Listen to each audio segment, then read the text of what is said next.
All right, we are live here, boys and girls. Baby, we're live. DWP episode 81. That's right. There's no Sheepshifter. Dat Wrasslin podcast. No Sheepshifter. I booted Sheepshifter off. We kicked him out. Sheep has been deleted for 1 week. We traded Sheep in for Broken Dough. It's much more better this way. Yeah, I'm basically sheep, guys. You know. What's up, Nate?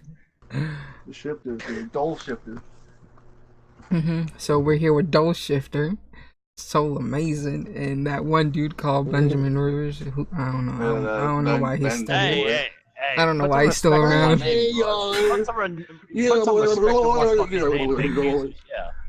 That guy. Wow. But let's get on with Dat Wrasslin podcast. All right. So we have first to talk about is Clash of Champions. That's right. Oh yeah.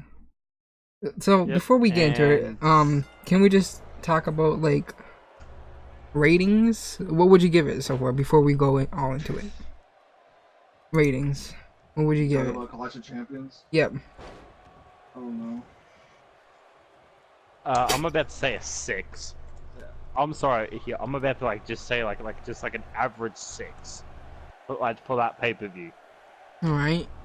Soul amazing. I give it about between a 6.5 and a 7, somewhere in there. Okay. I think it's fair. Okay. Pretty average. I mean, I say that because it wasn't terrible. It wasn't like I was angry and raging at it. At the same time, I was pretty melancholy about it. You know what I mean? Like, I was kind of like just kick back watching it. Like, it was there. It wasn't. Nothing made me like it jump out of my seat. It was there's some pretty good matches. Like, I'm not gonna say like the matches were bad, like all of them, but none of them were like anything I will remember. Like 3 years from now, we're not gonna be like, oh, you remember that one match from Clash of Champions when da da da did this and like. You know what I mean? Like, yeah. Nothing spectacular. Yeah. I totally understand. All around. Nothing that's just decent, but I was hoping for a comeback of Clash of Champions. We'll get something good out of it. I mean, is it really the only surprise we get? Is I know we should have brought it up when we talk about it, but I kind of just want to bring it up because, you know. Bludgeon Brothers are back, okay, so who cares? Who cares? That's the only surprise we got. It's like, what the fuck? And that's why I was saying in Discord about if it was in the main event, then that means something big had to have happened. I was saying Luke Harper isn't entitled to a main event pay-per-view return. True. Which it went as soon as it turned around and it was the pre-main event, I was automatically like, it's Luke Harper. No doubt about it. Like, that gave it away for me. Yeah. I wasn't even surprised whenever he showed up. I was like, yep, I called it. Ben, if it was main event, then it would have been somebody else. Ben, you thought your ratings were for Clash of Champions worse. I gave the pay-per-view a 4 out of 10. Wait, what are you talking about, Dole? Dole going hitting him low. Which one are you talking about? Like my Clash of Champions or that Clash of Champions? The one that we just I'm saw? saying, like, you said your rating was bad. You said you gave it a 6 out of 10. I gave it a 4. And I have reasons for that. Like, it's okay. The whole pay-per-view. Tell me one of the reasons. Okay. The matches itself it looked boring, but I know it had some little bit of hype in it. But then once the matches played out and a bunch of stuff that happened during the matches, almost all the matches were quite bad. And I'm just like sitting through that. I almost fell asleep to this. Honestly, the watch along party during the show was a lot better. Like seeing Heath Slater go through his Skittles and was quite entertaining. Lacey Evans munching down Skittles as she watches everything. That's funny. Woken Matt Hardy was on there. That was funny. And the whole pay-per-view, I was like, I'm so glad the Fiend was on there because that was saved of it. And one thing, that really got me so irritated by the pay-per-view, and I know we're gonna cover it soon, but I just wanted to say this in advance. The pre-show, the whole AJ Styles versus Cedric Alexander.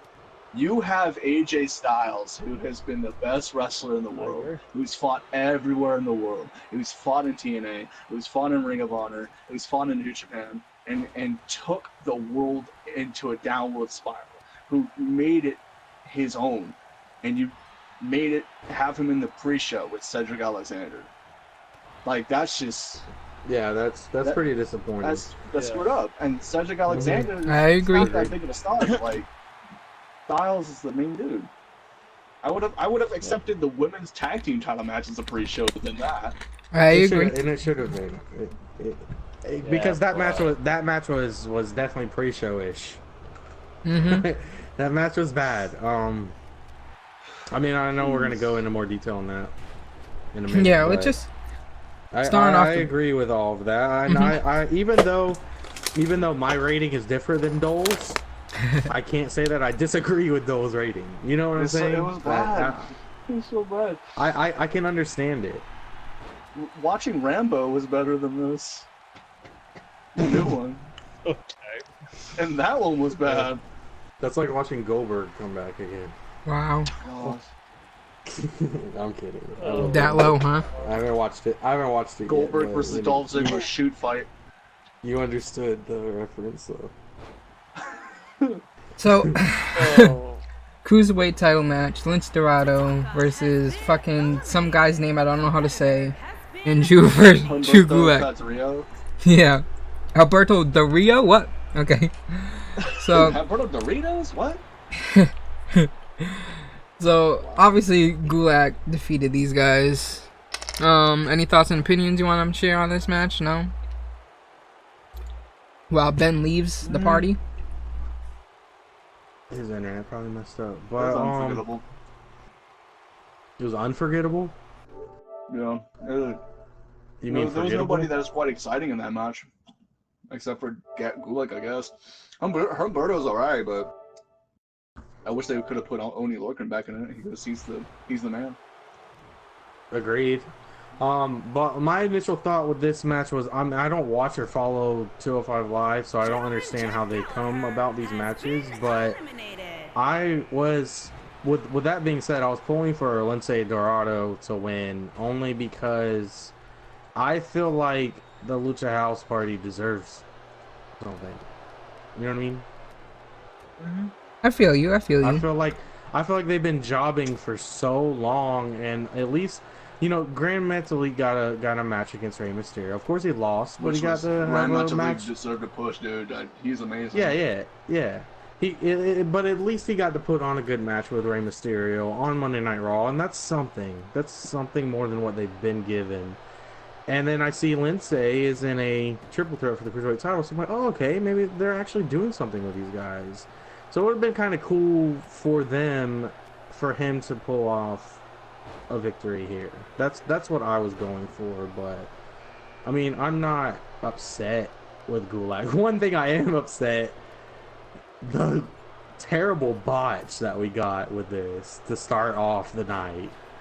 I don't know if you guys noticed this or not, but when Gulak, he did, like, I don't know what you call the pin, do you know?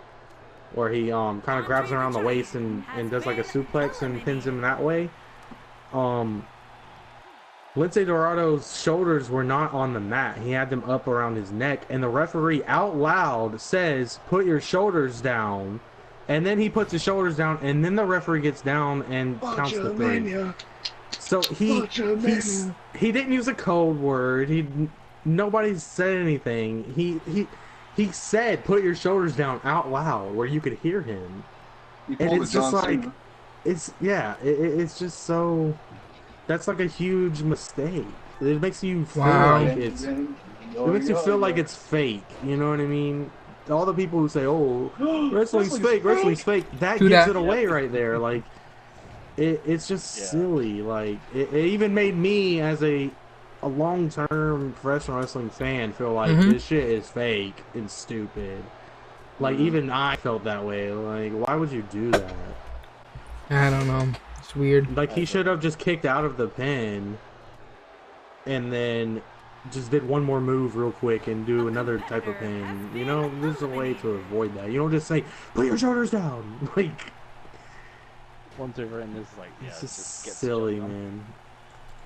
Yep. But all in all, I like Gulak, and I guess he puts on really good matches, so I'm not upset to see Gulak defend the title again at the next Hell in a Cell.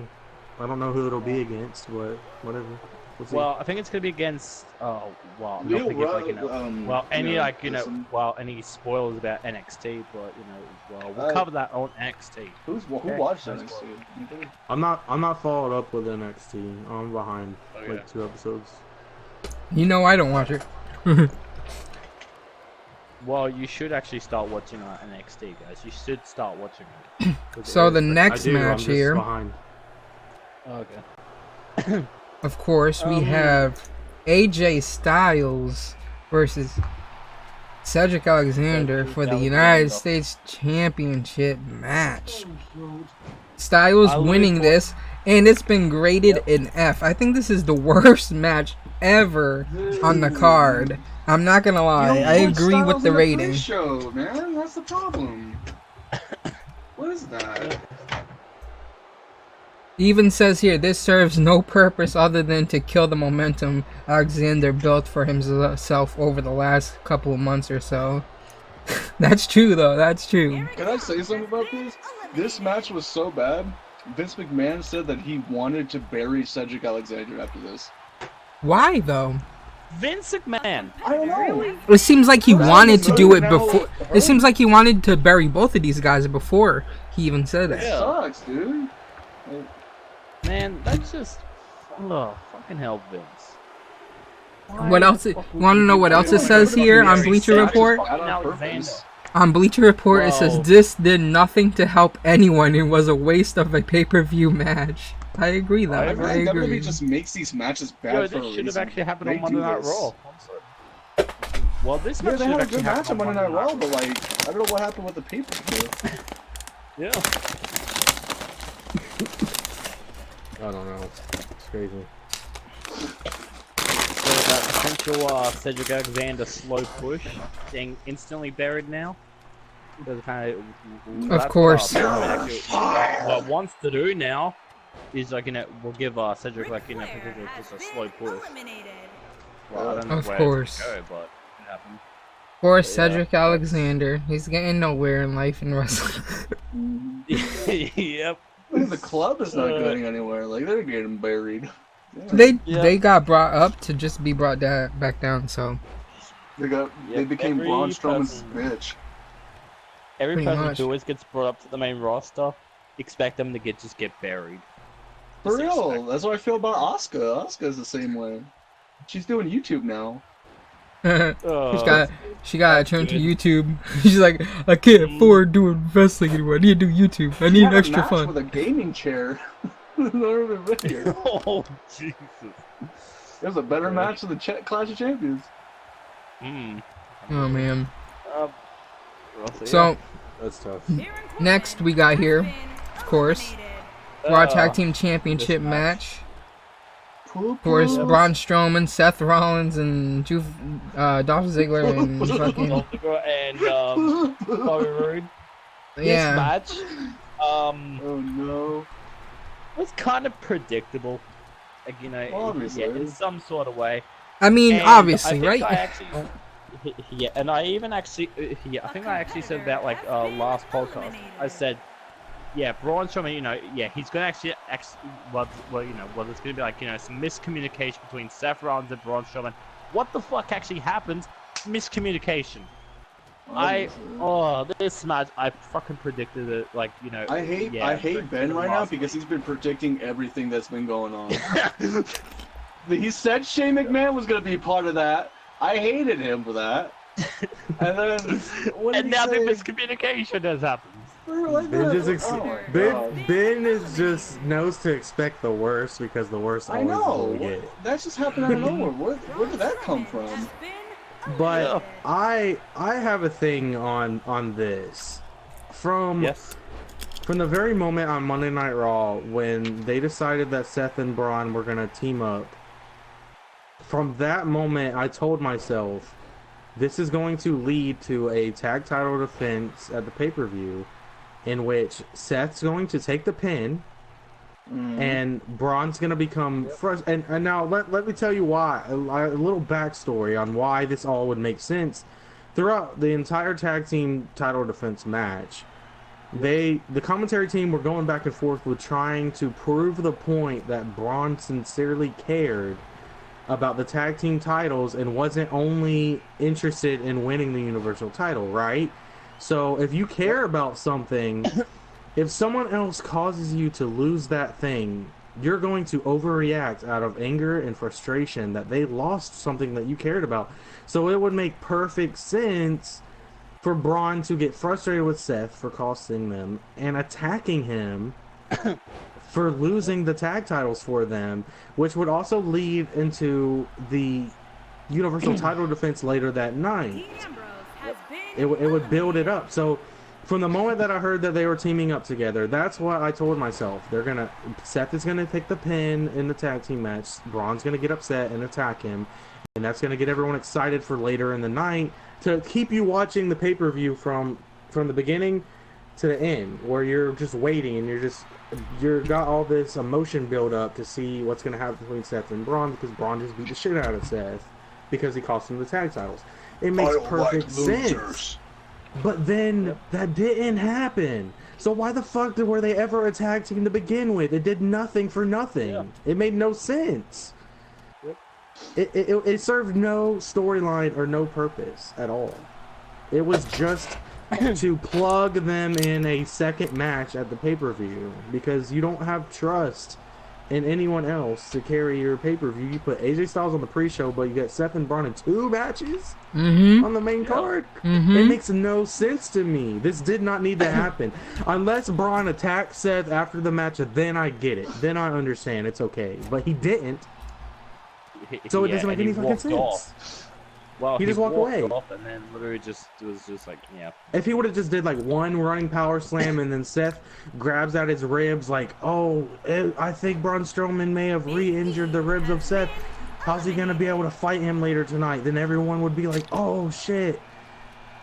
Braun might actually beat him tonight and be looking forward to the match throughout the rest of the mediocre show.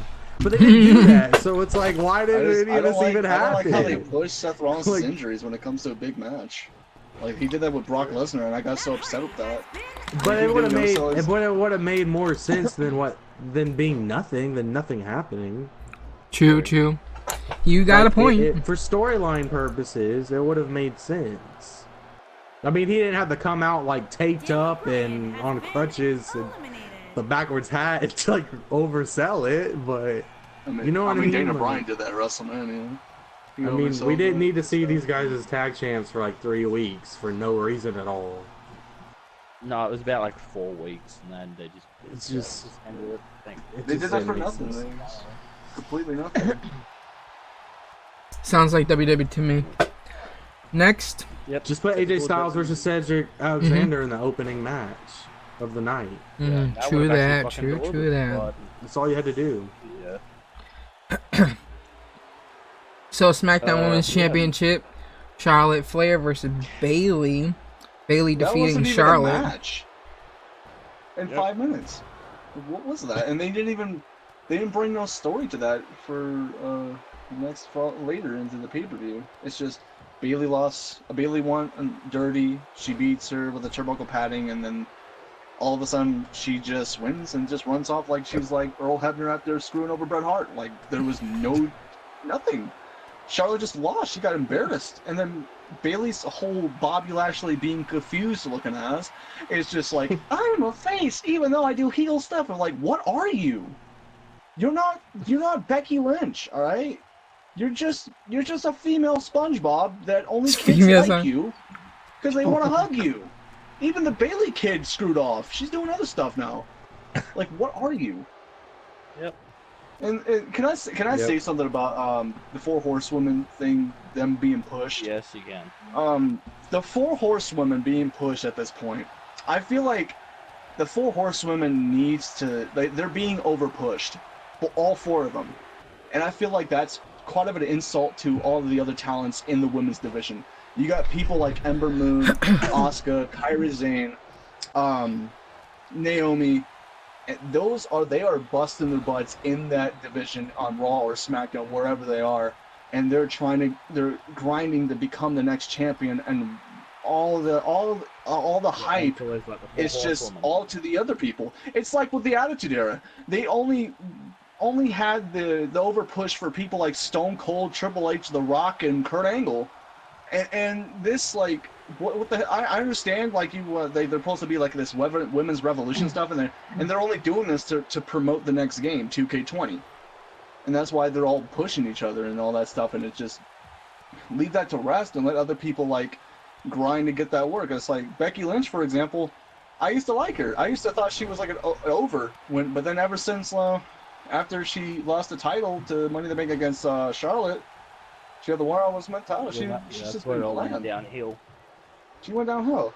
And Sasha on the other hand, the only reason she got a title is because like she got really petty and she wanted a title because she felt like she was mistreated. And like it's just so drawn out. Like let other people that are not the 4 Horsewomen, let them get a shot. They deserve it.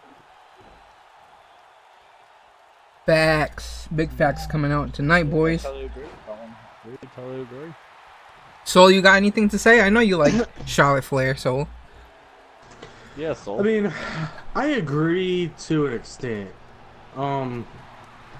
It's all political, man. I mean, they're pushed more because they're more popular with the overall fan base. I mean, it's just the way it is. I mean, Asuka had her moment. She won the Royal Rumble. She won the title. She had her time.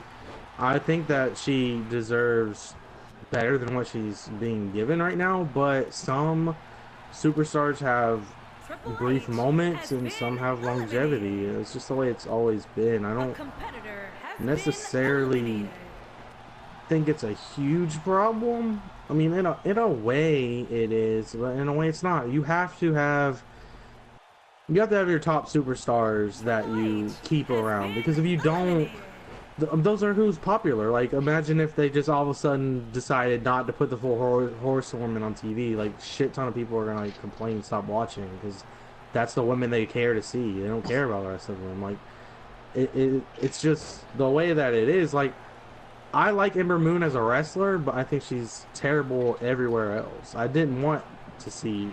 I mean, I wouldn't have been angry if she won the title, but I don't care that she didn't. You know what I mean? Like, I wouldn't have been opposed to it, but I'm not rooting for it either. I don't think that she would be entertaining as a champion. I think she's a good in the ring, but that's all she's got. Like, I don't like her character. I just don't. I mean, I know a lot of people do, and that's fine. I personally don't. So I don't know what her gimmick is, honestly. Exactly. I don't know what I've been saying this since the first time I ever seen her. Like, what the fuck is the Ember Moon? Like, it's like some emo nickname in high school. Like, but I felt like Asuka should have won the title, not at TLC. You don't like her emo nickname? She should have got a title when she had the streak. It's almost as bad as Streetkilln. Oh shit! Got him. But I feel like all that momentum, all of that potential of her like being the most dominant female in the division of Asuka, and then you just throw it away by having her getting attacked, getting beat by Charlotte, and she beats her off of a figure 4 8-lock submission, and submission hold. She taps out without taking any leg damage. That's kind of like it's cool. It's great that she lost to somebody who's just as great as her. But it would have been such a like making history as like she become like one of the first people to ever beat the Four Horsewomen, and then she got a title, and then she runs with it, and then lets somebody beat her. Let somebody like maybe a Bailey, because like Bailey tried to beat her not once but twice in NXT, and I think that would have made sense for her to beat her.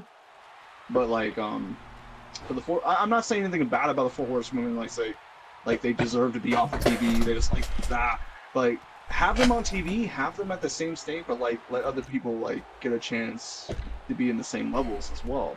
Like you got women on there, and that's why I think like the women's division is just a joke. Like Yeah, every time I watch see what you mean because like I think I understand where you're trying to go because like the women that we have seen get a chance recently have not won titles. They've come up short.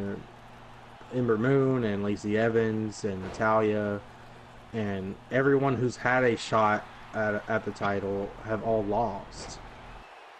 Yep. The titles haven't changed hands for quite some time between the 4 of them, so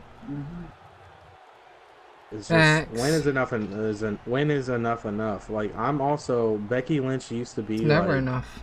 I remember if you remember in the early days of the podcast, I couldn't decide between Becky or Charlotte. Like it was hard for me to say I liked one more than the other. Now it's Charlotte by a landslide, and it has been for a long time. I'm so over the man thing, like it's annoying. I don't like Becky Lynch with this deep voice and aggression, Deep voice, like toughness. Like I like the little sweet Becky Lynch Come who. on, come on! I'm gonna give you a tussles. Sweet I don't Becky. like She that. sounds like I'll punch you in the face, the yeah. map. Like She I'm sounds like tired the of it. map from Dora the Explorer. On the map, on the map, on the map. I'm like, I get it. You're the man. I get it. But guess what? Baron Corbin's the man. He took you out. You ain't nothing anymore. Ooh. When she calls people, what is it, a doof or whatever? What is it she calls? You little weirdo.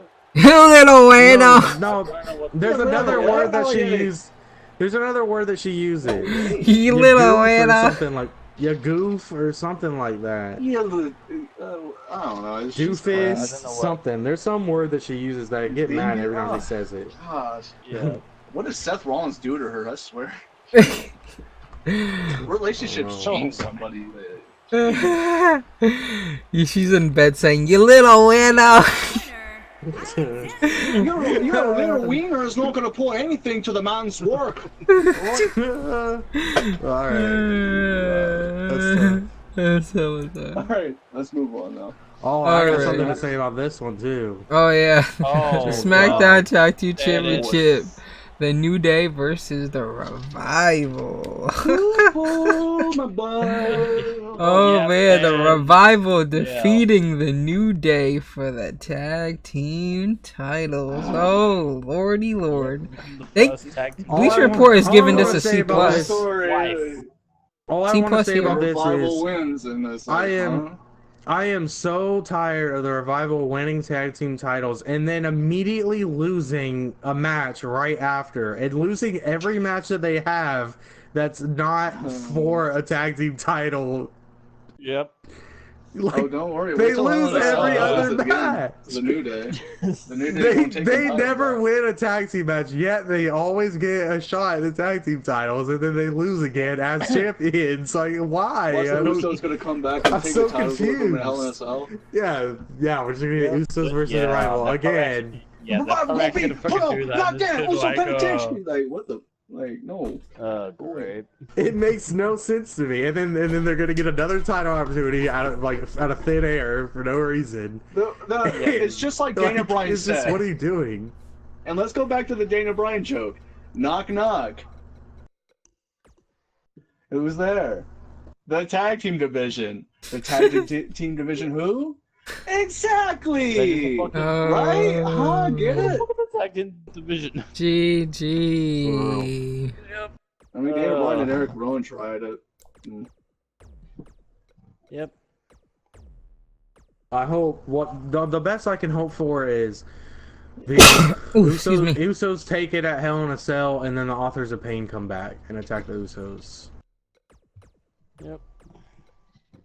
I think that's the best we're gonna get out of Authors of Pain It's is just them always versus been the Usos Usos. and the New Day. They've been pushed a lot in the tag team division. No, They're and the everybody women of else tag gets, team like, pooped division. on. Everybody else gets pooped on because nobody cares about them. With that one. Yep.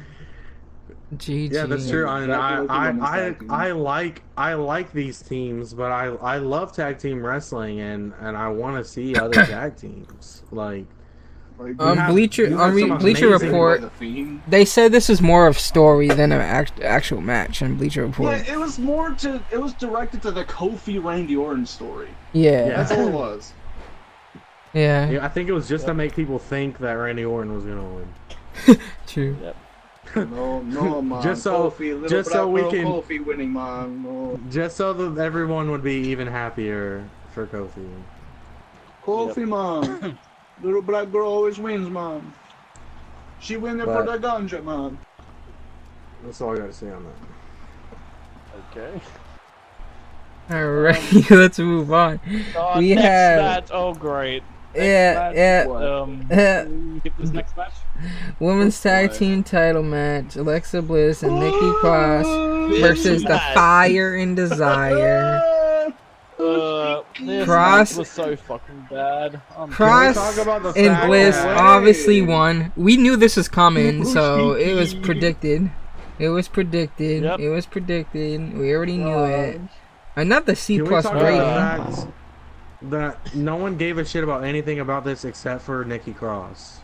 The crowd came alive Yep. when Nikki came in the ring. Other than True. that, it was dead. Yeah. And can we also talk about how blatantly boring Mandy and Sonya were? They Especially even Sonya. said it. Boring. Sonya was. They both were boring, but Sonya was like dead boring. Like she was like beyond boring. Who thinks these Like- lesbians are interesting? They look they're like not they really. entertaining. Sonya looked like she God. genuinely didn't know what to do. Like I felt like at points she was tagging Mandy just because she was confused.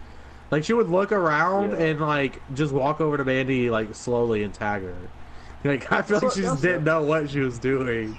That's why they should have gave the titles to Asuka and Kairi Sane. It would be fine. No, Nikki I Cross think they and Alexa will. Bliss deserve it. I really hope that they will soon. Please. I'm not They sh- totally against Nikki and Alexa. Like I kind of like it, but obviously Asuka and Kairi need to win it and win it pretty soon now. I mean, I don't get the. I don't know. I understand what the whole story is about. Nikki and Alexa Bliss being like best friends, and I don't get their chemistry. Like, what are they supposed to be? Like, what's the name? Are they trying to be like a Team Hell No? Like, what is this? I don't even know. Like, I have no idea. they need to drop the tag team division. Like, just end it. It's not working out. Well, basically, it's still. I think it's building I up. blame the He- Iconics for it. Like, okay, WWE so didn't book the on Iconics and they had a Bleacher watch Report, party. it says, since we haven't yet to get any sort of payoff to the story of Bliss manipulating her partner to help her win gold, it appears that WWE Creative just moved on from that topic. So they probably just scrapped that, unless they're just waiting off for a good moment to put in some kind of betrayal in. I mean, we'll see what happens. It's WWE. You know how it is.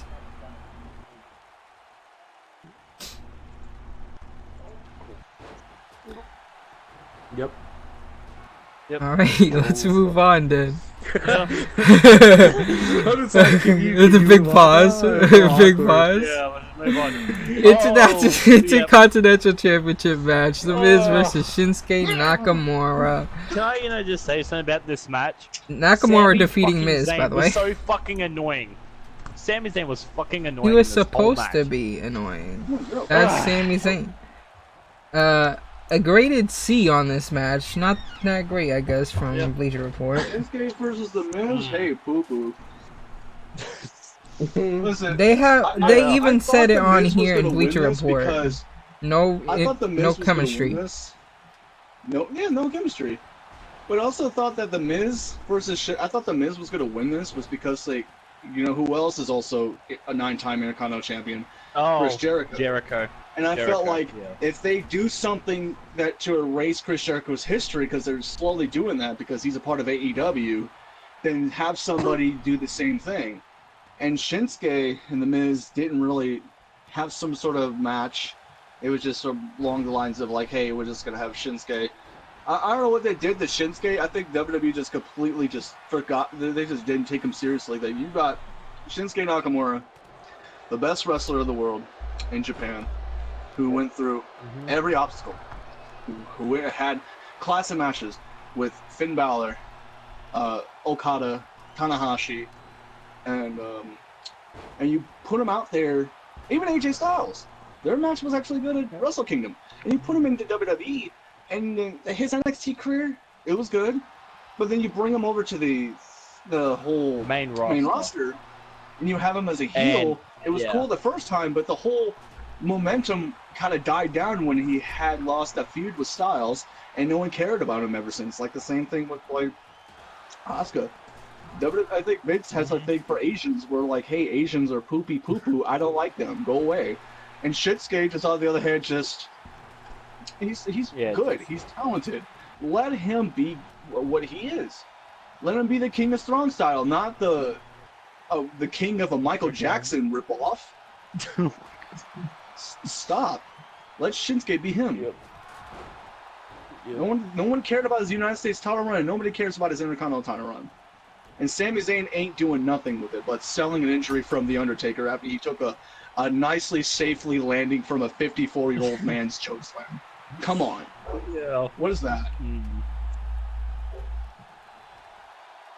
I don't know. I agree, though. Yep. Same here. So, anything? I agree with the Miz 9-time Intercontinental thing. I think they'll just wait until they go to Fox to pull that off. I think it's coming. It's definitely coming. Yeah, I feel you. Alright, let's move on. Raw Women's Championship match. On the man. Man. Becky Lynch versus Sasha Banks. This match was boring. Banks defeating Lynch by disqualification, obviously. And okay, I will say something though. Their confrontation after the match was hella cool. I liked it. They went up. Well, I think that was the backstage. plan. I think that was the plan though. There. It's just set up their whole I fought you in the Hell in a Cell match, you know, you little weirdo, you little blueberry. Little blueberry. I think overall this was the best performance of a match on the night. Huh? Say that again? This was the best performance, the best match, the best scenario of the night. Yeah, I mean, it was pretty good. All in all. It did a good job to hype up a future second encounter between the two. Yeah, of course. I agree. I totally agree. Anybody else got anything else on this match? No, I got nothing. Alright, so WWE Championship match, Kofi Kingston versus Randy Orton. Honestly, I thought this match would have been better. Bleach Report gives it a B. Honestly, I'd probably give it a B-. But it was, I guess, it was a lot of story to it. But it was, but so much. It's just a lot of story. You know what I mean? I was hoping. It's a waste of time if you could have Kofi win it again. I know, that's true. That's true. It's just Kofi winning. That's it. Poor Randy. That's true. Poor Randy. I would have been fine with Randy. Suffered straight to the freaking trouble in paradise. Yeah, he has to He's been jobbed out to Kofi. Wow. He got John Randy Cena. Orton's the type of person I wouldn't mind losing though, but it's just he's the new John Cena. What's the point? Yep. Randy Orton, I don't know what he feeds the purpose of fucking WWE. Randy Orton doesn't need to be in the WWE anymore. He's done everything. He doesn't. I mean, if he's there to push over new talent, that's cool. But like, Randy Orton is already a Hall of Famer. He's already like his dad. He's a legend. You don't need to do that shit. I know. I agree. True that. Anything else we got on this, or we're moving on? Moving on. All right. Yeah, so let's move on. Move on to main event. This was a little bit of a spark of a match. You know, no disqualification match with Roman Reigns versus Eric Rowan. Roman Reigns, Eric Rowan. Graded a C, and we got a long ass paragraph for a little bit long ass fucking story over here. Yeah. This was supposed to be the match. This was the match for me that was actually good. I was hyped for this match because of the confrontation on SmackDown. And I agree with this one line here. It says the most interesting was the lack of involvement by Daniel Bryan. Yeah, exactly. I understand that. Like, why? Wasn't the whole point? Like, wasn't he supposed to be involved as well? But, like, WWE sitting in the background, like, wait, we have AJ Styles and Daniel Bryan in our company? Oh, to hell with those guys. They don't need it. Let's not implement them. Daniel, There's two of the greatest to ever do it. Two of the greatest alive. No, don't worry about those guys. Daniel Bryan would be like, haha, you marks, you thought it was actually Rowan, it was me. We set this up. Nope. Get Luke Harper in there. Nope. They're saying, does he come back as a babyface to join Reigns to battle against the Bludgeon Brothers? Or maybe they use this as a lore. It might even actually happen at Hell in a Cell. I just see, like, in the back of my mind, I'm still asking myself in the back of my mind, like, was it really Eric Rowan? Or, like, is this over? Or is there another plot twist coming? They're trying to tell us that Luke Harper has something to do with this. Is it actually over? Like, is this what we're getting? Is they're actually pushing Rowan like this? They could think of anything else for Roman Reigns to be doing. I mean, can I say something the guy about who's been this on Good match, Morning though? America and won the ESPN Athlete of the Year award, and you have him feuding with Eric Rowan. Yep. Can I say something about this match? Of course, go on. Roman Reigns versus Eric Rowan in the no disqualification match. I feel like one of the reasons that the match was absolutely bad, and anybody could disagree with me, anybody can or not, I feel like it was Eric Rowan himself. This man has, like, since he came into NXT, since he came into he's not very great. The Wyatt family. I'll agree. He's not a very great wrestler. He hasn't evolved. He hasn't developed himself. He's just been this guy who's just been with the Wyatt family. He's no backbone. He's not the big heavy machinery gun like Luke Harper was. True. And then what really gets me going is, like, every time that Eric Rowan is in a singles thing, because, like, there always a time, every time they bring back Luke Harper is always with Eric Rowan. And it's just, the reason they're doing this because Eric Rowan can't do it. He can't carry anything. He can't do anything by himself. So that's why they decided Luke Harper with him and do this whole Wyatt family or Bludgeon Brothers or whatever they're doing right now. And it just got so repetitive. Like, bro, like Luke Harper, and I think Luke Harper's back. Like, people were expecting him to actually just let his contract out. If you're a certain 6-star rated news journalist who says that, oh, Luke Harper not really coming back, man. He's gonna go away, man. And then he comes back, and then all of a sudden it was kind of shocking. Like, just seeing back, it was like, hell yeah, dude. But Luke Harper is such a great competitor, dude.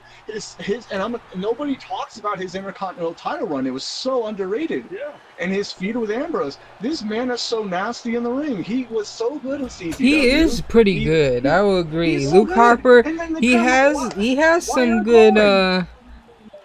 He's pretty good. Is so ass. His wrestling performance is pretty good. I'll admit. Let Luke Harper be himself. Well, let Luke Harper feud with Roman. I will go with that. I will go pay to see that.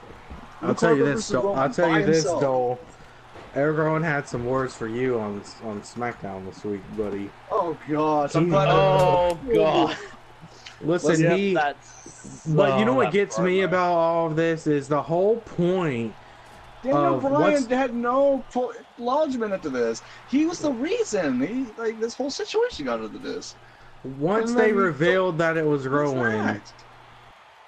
Once they revealed that it was Rowan, Rowan's whole thing was, I don't need Daniel Bryan. I'm no one's puppet. No one tells me what to do. I don't need anyone. I can stand on my own. I don't like bullies.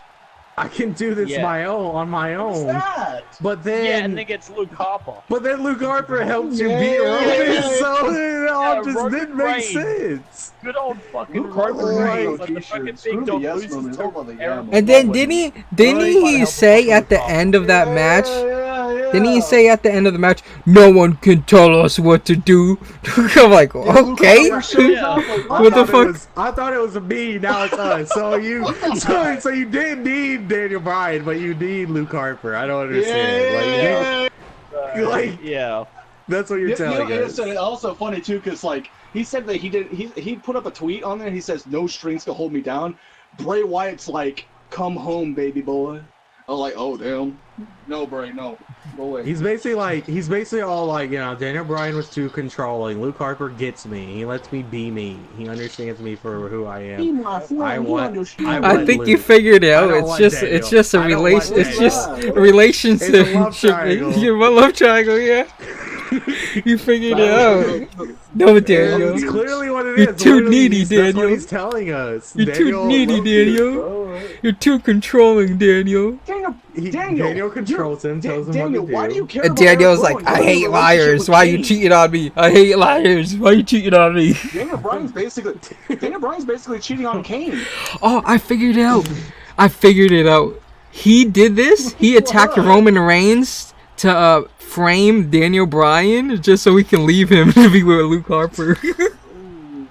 That's it right there. And then Daniel Bryan found out that Eric Rowan was hitting on Roman Reigns. He didn't know that he was actually physically attacking him. He just thought he was hitting on him, so he overreacted and slapped him.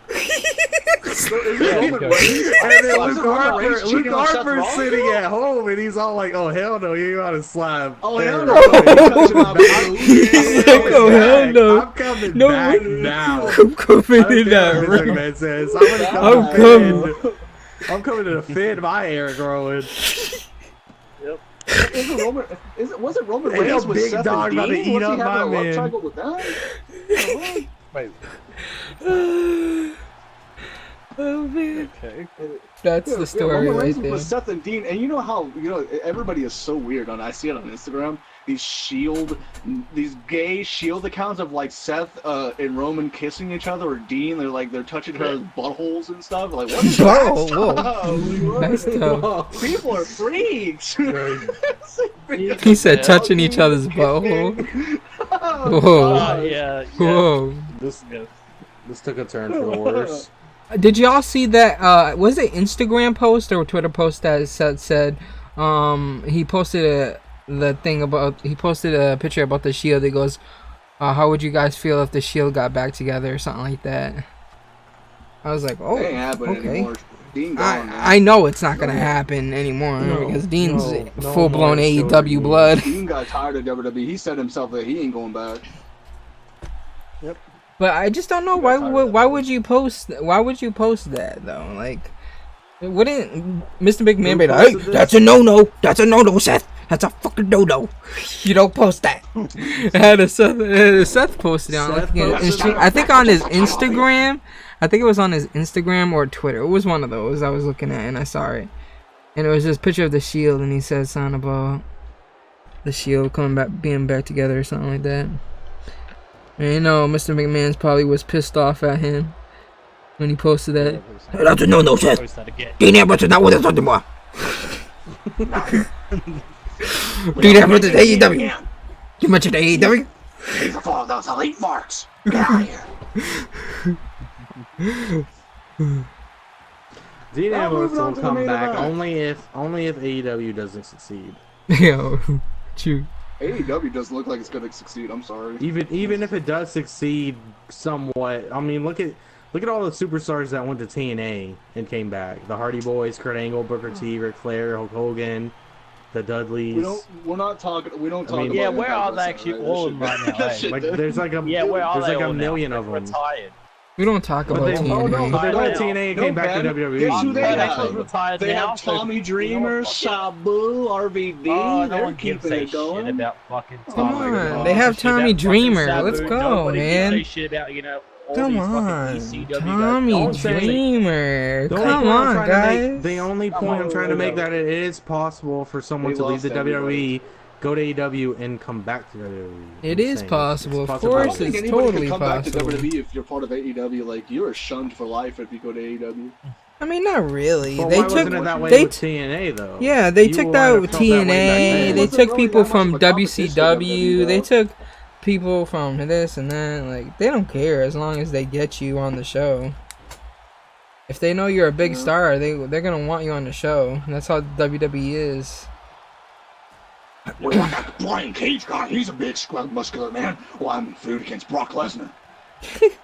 Oh yeah, and Brock Lesnar's gonna bury him. Yeah. We gotta get to the main event here. We haven't been talking about it. Yes, let's get to our main event. Universal Championship match: Seth Rollins. Seth Rollins versus Braun Strowman. Seth Rollins winning, obviously. Yeah, by hitting A a B- three curb grade. stomps, a pedigree, and then a fourth curb stomp. Yeah. It's not my fault I can't draw. The only thing I can draw is food on my plate. Cause they get these hands. True. Alright. The thing that we got here is a little spark of this and that. It was a little pop-up event. Fiend like coming up, grabbing Seth Rollins and putting the fucking, what is it called again? That move? Sister Abigail. Yeah. Sister Bar- We're Sister really glad Abigail. that Again. you're our friend, and this is a friendship that never ever So ends. that does confirm, the Fiend versus That's gonna be Seth. Seth Rollins, and you Yeah, know what? I'm man, kind of hyped. don't you start. Okay, I will be super fucking pissed if they have Seth Rollins fucking retain the title at Hell in a Cell, because you brought back, you brought the Fiend, the fucking Fiend. You They might reveal the fucking do Fiend. that. The Fiend is like the hottest shit right now. Everybody loves the Fiend. The kids love the Fiend. Yes, the Fiend is the hottest fucking talent we got right now. But- It's the hottest gimmick. but- You have him lose. Here's They the had him lose at absolute the. big problem. He with has They to had him win lose the at house show title. last night. He They has had to him win lose the at house title. show, but it was a good way. He didn't He lose lost clean. by He lost by disqualification, so that actually It does doesn't- count He's still as looking his strong first though. loss. Seth Rollins. It made I'll be it super does It disappointed. count as a He fucking gained loss. He I'm gained the sorry, advantage. it does point. count as a loss. I'll be super Disqualification disappointed It's not count if a the as Fiend loss. loses. Like it's not like Yes, a it loss. fucking Loss. He is. lost by Yes, disqualification. it is. If he wants to lose, he Okay, loses yeah, by you default say that, submission. but it The does Fiend count is still as this- a loss. It does count as a loss, As much as I Dole. I want know to say exactly this, know what I'm I talking don't about. really think the Fiend might win, but I don't see the Fiend actually winning it. I feel like this is a twist to still continue the Finn versus Fiend gimmick, where I think the Fiend is going to it's going to end in a no contest where somebody supernatural like him is going to come in, and the Fiend is not going to win it, and they're going to end the I match. want him to win it The though. Demon is going to come back, or I either want the I Fiend don't to know. win. But the He needs to Fiend win. needs to win this. You can't have him lose. Exactly. It's a lose-lose situation. Okay. The Fiend needs to win, and plus, Seth Rollins' title reign has been poo-poo. Nobody wanted him to win it. Well, you know what? Brock Lesnar Because that as was because of champion Baron was the Corbin. best option Baron because Corbin. Seth Rollins was so Boom. boring. Instantly. No, I'm saying I'm this, telling right? you, Bob, It was all because of I'm Baron telling Corbin. you, you don't listen. It was Seth because of is Corbin. the reason why Corbin's Seth Rollins' shots. title reign was so bad is because he was held back by his girlfriend and the Shield. They only cared about Jon Moxley and not hang his on. title reign. You always fucking say, about the Dude, girlfriend, it's true. about the fucking It's Shield. so like That- you can excuse obviously me, see that hang on. nobody. Hey guys, I'm Seth Rollins. I'm gonna burn it down. Who was actually the I'm gonna fucking beat main you. event for the No one past cares. fucking Everybody's 4 doing Hey, guys, What I'm was gonna get the main you with event my for that show, by the way? claws. No one cares Hang on. about Seth Rollins anymore. Yo, let me know. Bray Wyatt is Hang on. is Let me doing know, that. by the way, right? Who Just like kept Baron fucking Corbin main should have eventing won. all four shows of, 4 fucking pay-per-views.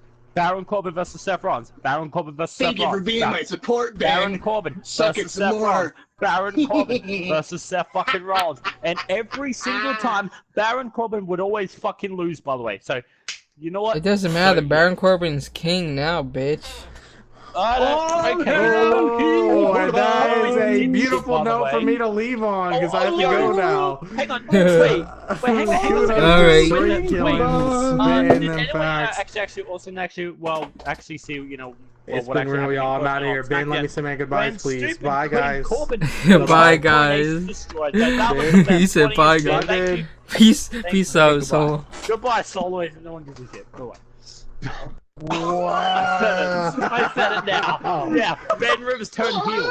Ben Rivers turned heel. Confirmed. You've been heel. Get out of my face. Wow. Wow, fuck you. Good night and have a nice Fuck day. you. Say Ben Rivers turned heel? Oh boy. Did he just say Ben Rivers turned heel? Alright. Now, let's head into Monday Night Raw before things get ugly. Alright. Let's just go over like the Okay, fucking okay, big can stuff. I, I'm not going actually over just every say, match. Just one, Let's just like, go little over the bit good downside, stuff. No, close please back go the to start. please. No, Street, no. please go No, to Monday it's- Night Raw, please. I was about to talk about the fucking, of course, about the tag division. So Talk about the fucking in the tag beginning, division getting fucking we buried have, of course, instantly. Bray Wyatt, Yeah, already discovered Fiend. this. The Fiend We already playing talked about that. Fiend playing mind I games. don't know where Fucking Street. kidding. I don't know where Street went, but let me start this off. I might as well just do this. All right, Monday Night Raw started off with Seth freaking Rollins doing a promo about Universal how Champion. he beat Braun Strowman and he lost the tag team titles, and then the Fiend comes on, Bray Wyatt, the fun Firefly Fun I was talking about. Yeah. Bray Wyatt's talking about that Seth Rollins, he could see the Fiend, and Seth Rollins is like, man, you're crazy, man. You need some help. And Bray Wyatt's like, well, you might see the Fiend tonight, but I'm a super fan of you. Something like that. Yeah, just a Bray bunch Wyatt, of mind Bray Wyatt games did that, from Bray Wyatt. We'll just skim over Raw and SmackDown. Nothing that crazy. We have Strowman fucking going after Pooping the tag team division. Like, hey, Yeah. we got the Raw and Smack. I don't know why the Revival showed up at the tag team. I don't know why they showed up on Raw. But like, Braun Strowman comes out and he says like, I'm gonna get, the next person that comes in my way, they're gonna get these hands. That typical Braun Strowman. Yeah, I'm a Schwarzenegger style. Yeah, time gimmick. And then what do? They shit on that tag team division. Like, what was the point? Why have them tag team champions and then you completely ruin them again? I don't get it. Like, what is it? Braun Strowman doesn't have a tag team partner. You might as well bring back Nicholas, please. And what is that, dude? I really don't know. The tag team division's kind of fucked up. Anyways, joke. Go away, Big Show wannabe. Big Show does it better. Now. I'd rather have Big Show back, please.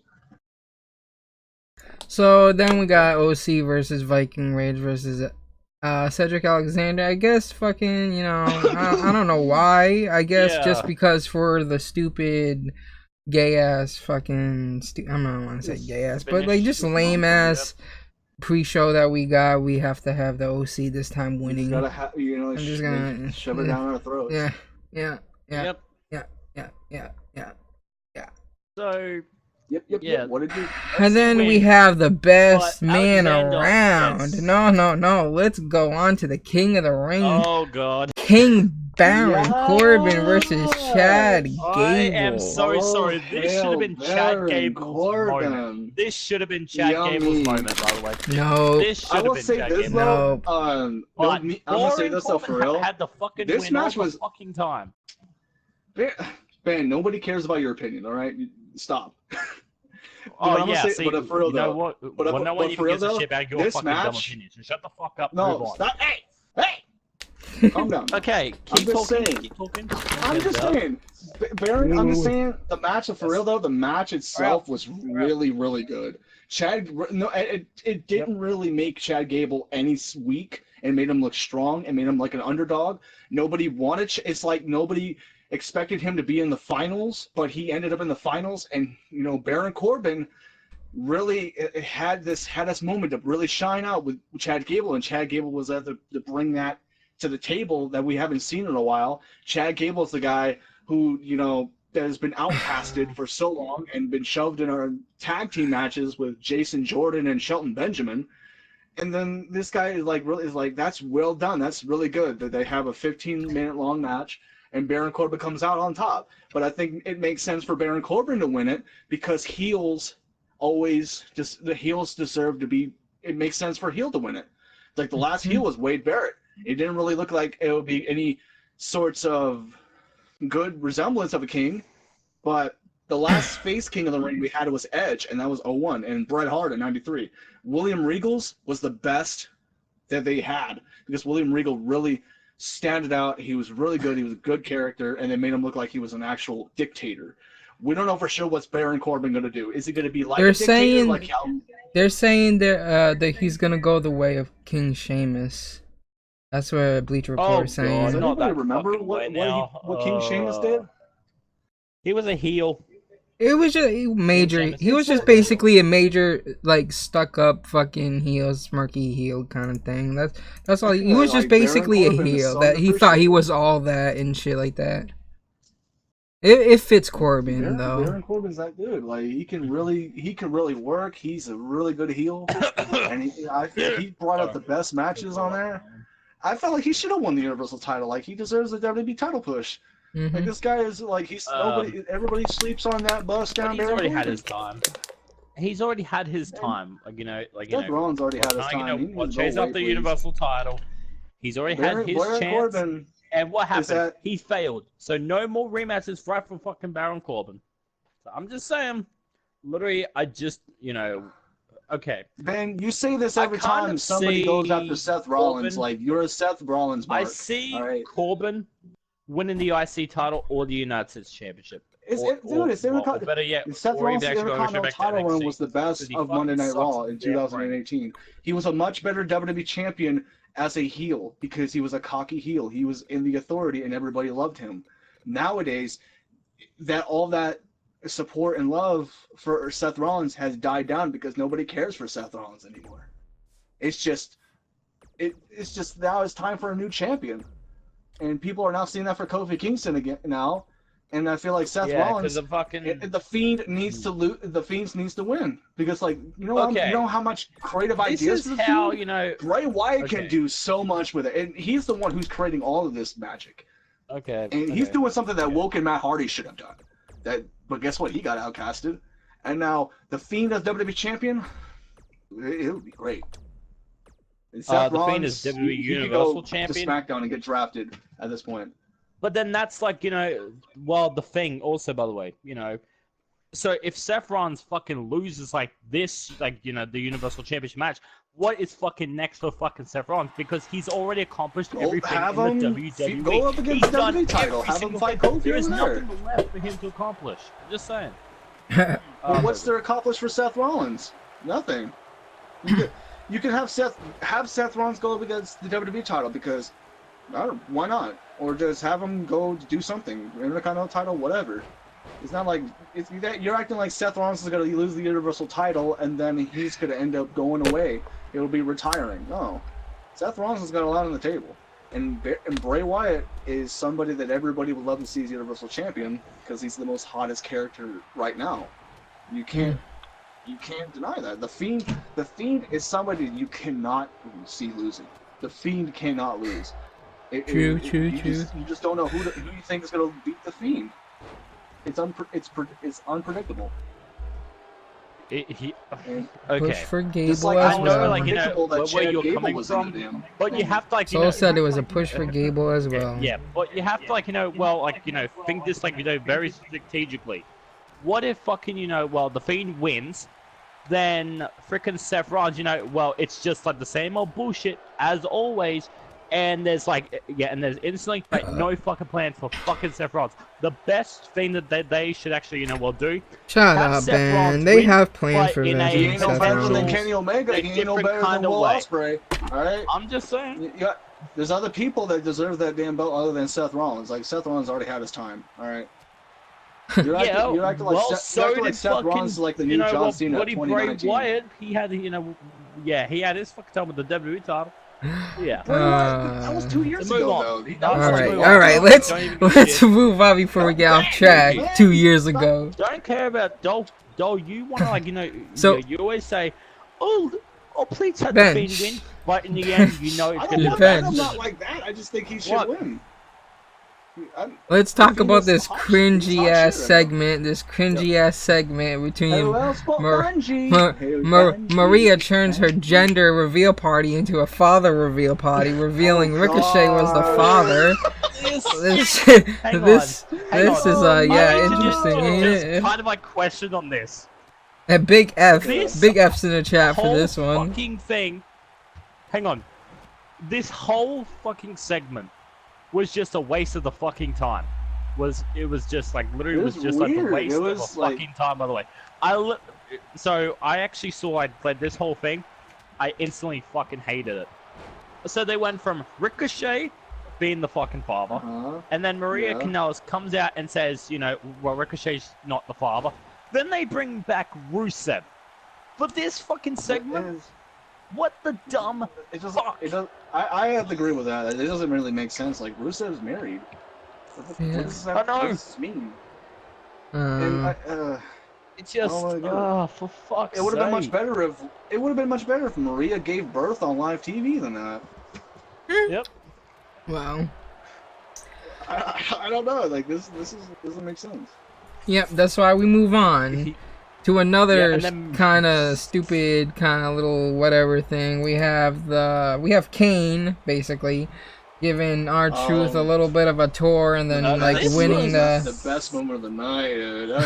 Basically winning 24 champion belt, and then R-Truth winning it back. Looks like Kane a lot, man. They look alike. Huh? It's crazy. Glenn Jacobs. Oh yeah. Glenn Jacobs looks like Kane. He looks a lot like him. Oh yeah, definitely. They're twins. Well, and I loved it too. Like, I knew when Kane came in there, and I was like, "Oh man, he's gonna be 24/7 champion." And then I like the whole sprig. He's like, "I still got it." Like, that's, oh my god, I love it when Kane's on TV. Like, he's so entertaining. That's true. I prefer him than the Undertaker, though. Oh. Yeah. Kane. I think Kane's more in shape than the Undertaker, honestly. Yeah, somewhat. Alright, next we have here Rey Mysterio versus Cesaro. I mean, it was a decent match. I was kind of hoping a little bit more because you know how Cesaro kind of like... Not pushing Cesaro. Cesaro kind of like idolizes... Cesaro idolizes Mysterio. But Mysterio ends up winning. It's alright. I mean, it would have been nice to see Cesaro winning, but no push for Cesaro. Just putting him behind. How could he go from having a great ass match with that Malfoy from Harry Potter boy from NXT UK, and then he has a fair match with Rey Mysterio, and it's like, this isn't Cesaro. Like, this isn't Cesaro that should be booked. You're making him look like a clown. Yep. True, I agree. I don't get the whole remarks of like Cesaro talking about, hey, after the Rey Mysterio, after I beat you, I'm gonna come over to your locker room and give your son a spanking. Yes, ha ha ha. I don't get that. Why? If they really want his son to be threatened, attacked, or whatever the case that be teased, fucking have him wrestle. Quit having him in the storylines then. It was a lot cooler back then when Eddie Guerrero was like the back of the whole days were like the I'm your buddy, it's fair. No. It's just Cesaro's like, I'm gonna beat up your son, I'm gonna treat him better than you treat your own son. I'm a better brother than you. Can you count to 3? It's just like, oh god. Jeez. Yep. Next, we have a bunch of basically irrelevant bullshit, including the women roster. Nothing really cares. Woman. Nothing we actually really talk about, matters. I'm real just gonna hate skip between that. I don't Sasha really and want to Alexa talk about Bliss? it. Let's talk about the Let's not stupid talk main about the Street event. Profits either. They're boring. Let's Street talk about the Profits, like, I don't know. stupid main event between Rollins versus Rude. I don't Wait even a know. minute. Whatever. I mean, Wait a minute. We forgot that R-Truth won the title back. I did mention that, and when we're talking yeah, about the Glenn JB, yeah, I And mentioned then it. also Bray Wyatt is like the whole. We saw more Firefly Funhouse tonight than usual. Yeah, And there then was a lot Bray's of like, mind time to make new games. friends. Yeah, there's Yeah, a he's lot of making new mind friends, games and but who stuff. is it? And that's where it leads to this main event, which.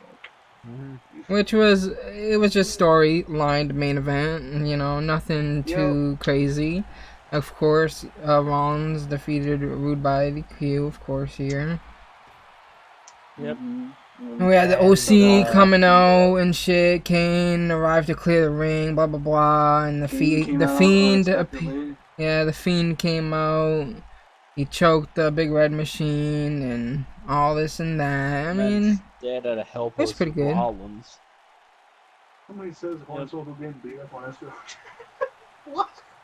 I'm so angry already. Okay. You're telling us now. Okay. So yeah, this was a good Monday Night Raw. This was really good, and I was expecting this Monday Night Raw to be bad. It was not bad at all. And Not bad. And I heard that Triple H and Vince were out there, and Paul Heyman was running all this, but in the way they ended the Monday Night Raw with the Fiend attacking Fiend, which was badass, and then going over to Seth Rollins, making him creeped out. It's like, you get him. He's like, let me in. He wasn't like that, but like, Seth Rollins should be fearing the Fiend now. He should be shaking his boots. Like, this is what he has to deal with now, and I don't think he's gonna survive. So the Fiend Bray Wyatt's basically selling Seth, or Rambling Rabbit saying, Seth Rollins is not gonna get beaten up. He's gonna get murdered. You thought Finn Balor was bad. This man gonna get murdered. Sorry, like. True. But yeah, but then it ended with the whole Firefly Funhouse introduction showing on the screens, and it started doing a lot of like mind game stuff, and it was so weird, and it was so WTF, but that's the good way to end it. Monday Night Raw. Monday Night Raw was actually quite good. Yeah. And keep that rolling, please. Like, don't make us watch a waste lot of 3 like hours of flip boots. screens, by the way. Of Out of Monday nowhere, Night like Raw. this, like I didn't expect this to be good. Like I said, and I feel like this was like, hey, we heard everybody said the Clash of Champions was bad. Let's just forget about it. Forget about it. So, Okay, now let's SmackDown main event. I mean, not main event. First match here. Whoa! The first match. That's what I said. First The match. first match here. I fixed myself. You New said day. main event. Then I fixed myself, Ben. Before you got all hyped up in your panties. Okay, I understand. Okay, Street. Okay, yeah, I respect it. Randy Orton in the Revival versus the New Day. It's whatever. It's a good. It was a good match. It was a good match. It was a good match. It's just continuation of story. That's all it really is. But then we got a little surprise at the end. You know, Ben's favorite wrestler in the world came out. Yes, Mr. And I'm actually very happy that Brock Lesnar. SmackDown. I'm fucking happy now that he's on SmackDown Live now. So yeah, we had Brock Lesnar and Paul Heyman. You know, they actually made a shocking, return to SmackDown. Xavier Woods was like, screw that. I don't want to do Lesnar. Fans. The whole arena just erupted. Like right for the Beast incarnate. And you were the same way. Like, I don't get you, Ben. What? You say that Brock Lesnar. You say that Brock Lesnar is the bad worst. You were threatening him. You say that he should go die in a hole. He should go get hanged. He should go kill himself and give the title to somebody because he doesn't show up and stuff. And then you want him to win the WWE title all of a sudden, like. True, by the way. Brock Lesnar, then he goes like, make the title any better. The WWE title is going to be worse. And it's going. What difference is it going to make? Is it Fox? I'm just saying though. By the way. Okay. So you Brock, say- you say enough. well, he challenged Kofi Kingston for the WWE And World Heavyweight and Championship guess what? Kofi's gonna on win. the October 4th I'm not going for premiere Brock, of dude. That sounds ridiculous. Friday Night SmackDown. Hang on. Okay, hear me out for well, for about 2 seconds, right? So if somehow Kofi Kingston can, fucking wins against Brock Lesnar, who's next? Who's going to be, cause actually going to be like fucking next for Kofi Kingston just to beat for that, for the WWE World Heavyweight Championship? Because whoever he faces, bro, one of them, okay, Roman Reigns or Kofi Kingston would then have to have to turn fucking heel. Why would you want Brock Lesnar to lose the belt 2 days before Hell in a Cell? That doesn't make any sense. So if Brock Lesnar beats Kofi Kingston, then Brock there's Lesnar's he doesn't want to do the damn match. He bring only up did the it for the fucking money. ratings. He only cares about the profits. He only cares about Fox, what Fox is doing.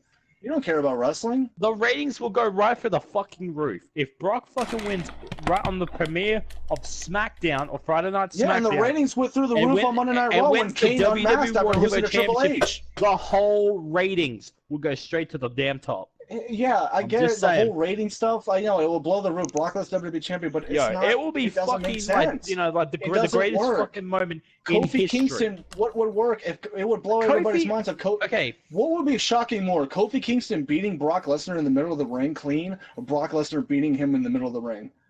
Because Kofi Kingston beating Brock Lesnar would be so unexpected. Okay, nobody would think Brock Lesnar would beat him. Think about this. You have to everybody was on Kofi Kingston's. He beat Daniel Bryan at WrestleMania. That was good.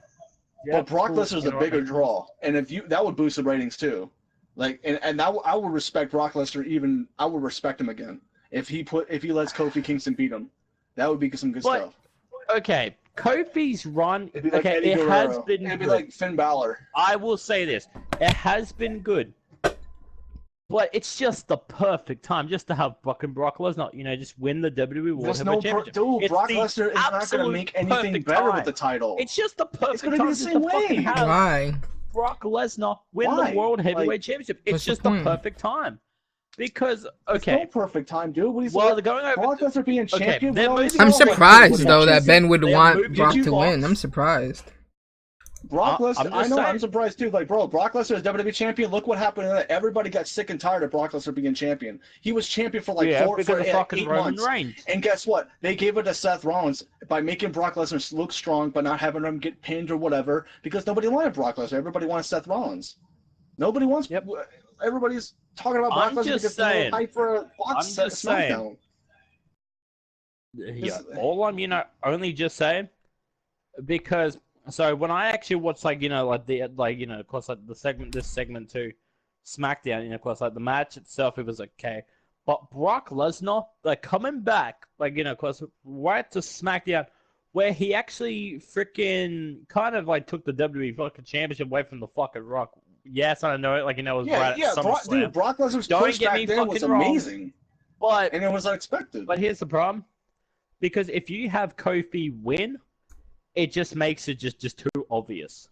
It just makes it just too obvious. No, it wouldn't, dude. No, it does make it multiple. It sounds obvious. Brock Lesnar winning the title would be obvious because we all know Brock Lesnar. Brock has to win that. I think it's gonna. I feel like something's gonna happen during that match because I don't know. Bobby Lashley, please.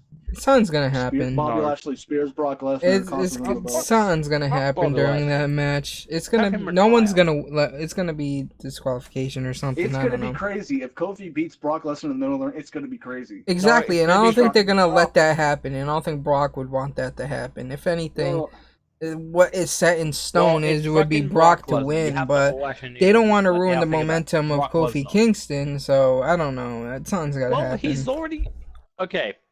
I don't know, Ben. We're gonna move on, Ben. Okay, yes, he has had a good fucking reign with it, but it has to come. We're none of your nonsense, Ben. No. It's gonna come to an end, Lesnar. I'm sorry. We can skip through this segment of Eric Rowan coming out. We really don't care. Yes, who cares about? You're not a puppet. This and that. Who cares? Yeah, cool. Non-title match versus Ali versus Shinsuke Nakamura. More of Sami Zayn.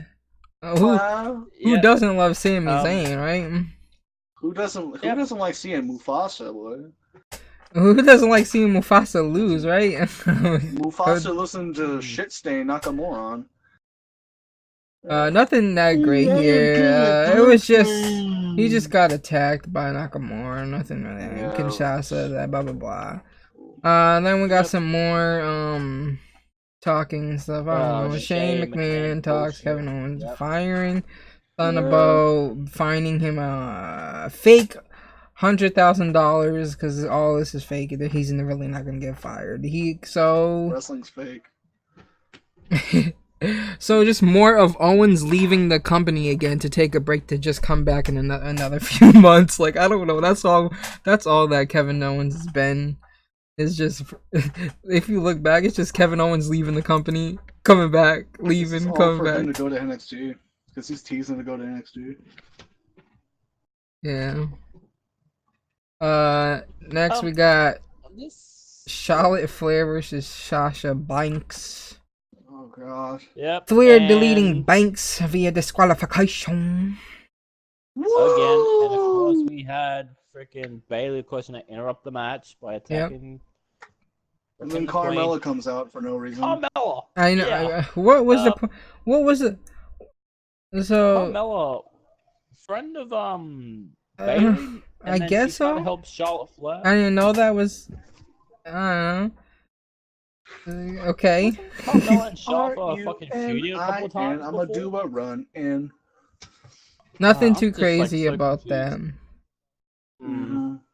Next, Baron Corbin, King of the Ring. Fucking segment, by the way. This man. And this is actually, and this made. Oh wait, why is it good? A fucking star. This made Chad Gable a fucking You star, are a peasant, all right. You will you will lay down, and you go on your knees and kiss the Corbin feet of the deserved to get his entire coronation. Greatness don't stop. Ruined with Baron by Corbin. Chad Gable. I'm just saying, like, Greatness okay, the don't stop Lone with Wolf, Baron Corbin, aka Baron King Corbin's Dipshit Corbin. Yeah, okay.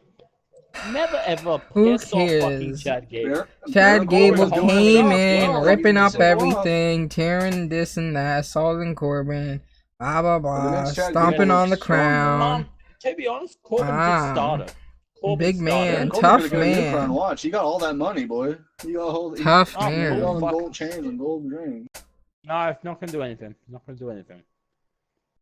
He pulls up on your block like Baron Corbin, right? You understand that? I'm only, Beautiful. Well, just saying this.